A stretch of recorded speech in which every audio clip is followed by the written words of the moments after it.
Ah, The Legend of Zelda, Majora's Mask, one of the greatest games in the Zelda series. One of the reasons it is where it is because of its amazing mask system, by far one of the most extraordinary and memorable side quest additions any Zelda game has ever come up with. You have masks that help your way through the game, others that give you crazy power-ups, others that help you obtain new items, and then some that completely transform you into another being. Since there are 24 masks in this game, some being better than others, I've put together my own top 10 list, ranking my top 10 favorite masks of this game. So here you have it, folks, the top 10 masks of Majora's Mask.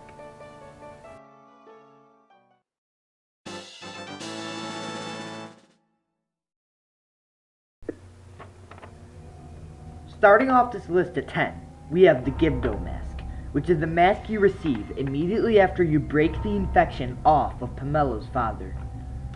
Despite this being a more violently obtained mask, it is very useful, and how you obtain it is one of the characteristics that makes me like the mask even better. This mask also has some great, useful power-ups, those enabling the wearer to communicate with Gibdos, as well as having Redead's dance right in front of you, all the while not being harmed.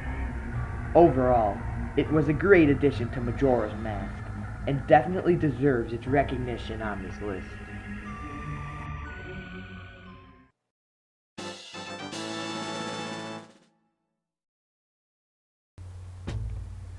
Resuming this list at 9, we have the Stone Mask.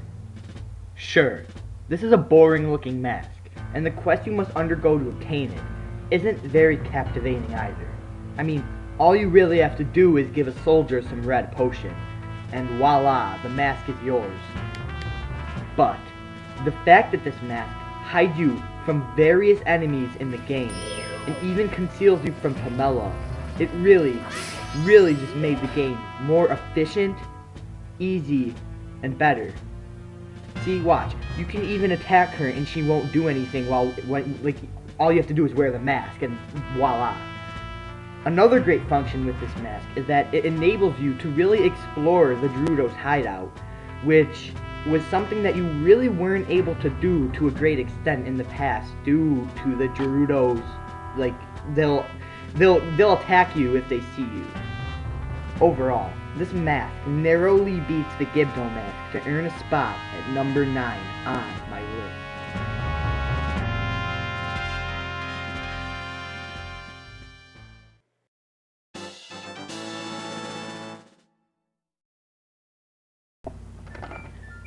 Emerging on this list at 8, we have the Blast Mask. I'm just going to ask now, how couldn't you like this mask? You can just go around blowing up whatever the heck you want. Sword? Forget it. Got a shortage on bombs? No problem. You can now see why I love this mask. Because it is so freaking fun and convenient. Wait, but this mask takes down a whole quarter heart. Oh no. Wait, all you have to do is get your shield going before you detonate it, and no damage will be taken whatsoever. There. That is why the Blast Mask takes spot at number 8.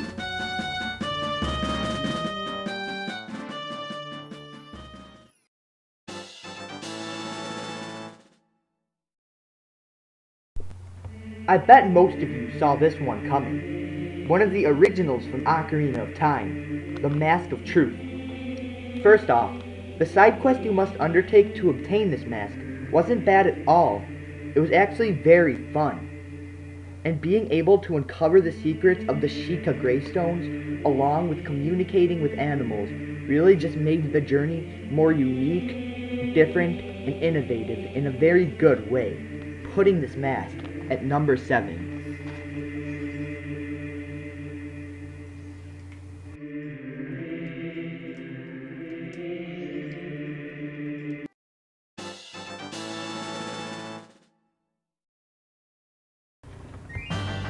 At number 6, we have my favorite non-transformation mask, the Captain's Hat.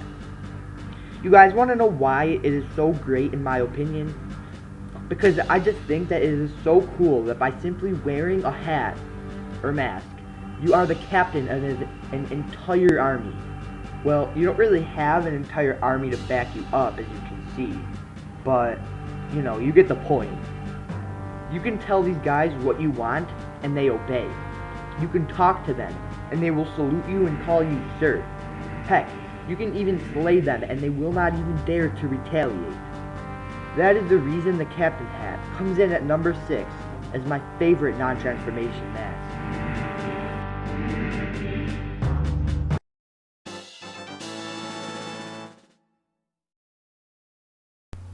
At 5, we've got the first transformation mask featured on this list, the Zora mask. I'll be honest with you, I've never really been fond of Zoras, and I really don't know why. They're just kind of fishy to me. But I'll also admit, this mask had some pretty cool features, such as hand-to-hand combat, boomerangs, and electrifying his way through waters. My favorite part about this mask, though, is the healing cutscene that has taken place before obtaining it, and the fact that it is one of the most emotional parts of the entire game.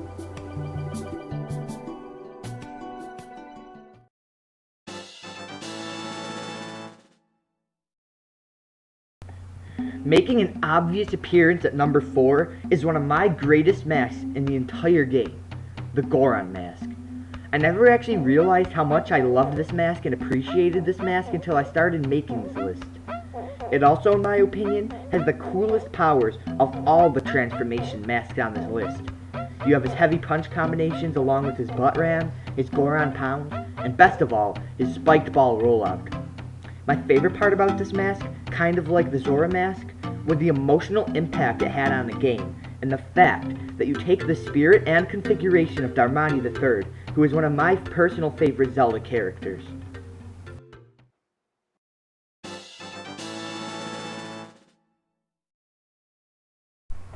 The Giant mask is the second coolest mask out of all 24 of them.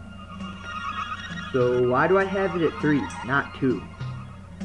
Well, though this kick-butt mask can turn Link into a freaking giant, you can only use it in one room, that room being the Twin Mode fight room. So since it is limited to only one room, it really deteriorates from its overall potential. I mean, come on.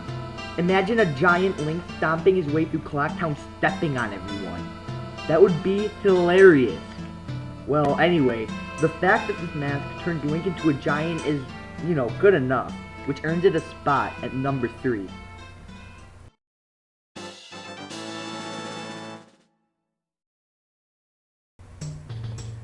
Hey, hold up!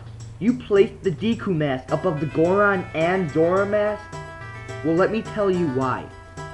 Though I will admittingly say that it is the weakest, believe it or not, it brings back the most memories from this game. And I don't know why. It just makes me recall the excitement that rushed through my body as I first broke the curse off of Link and obtained this mask, which would later help me beat many temples with its cool and creative powers. It also is theorized that the Deku mask contains the soul of the Deku Butler's dead son, who was cursed by Skull Kid. So since the backstory of this mask is so gripping, along with the memories it brings back with it, it comes in at a high number 2.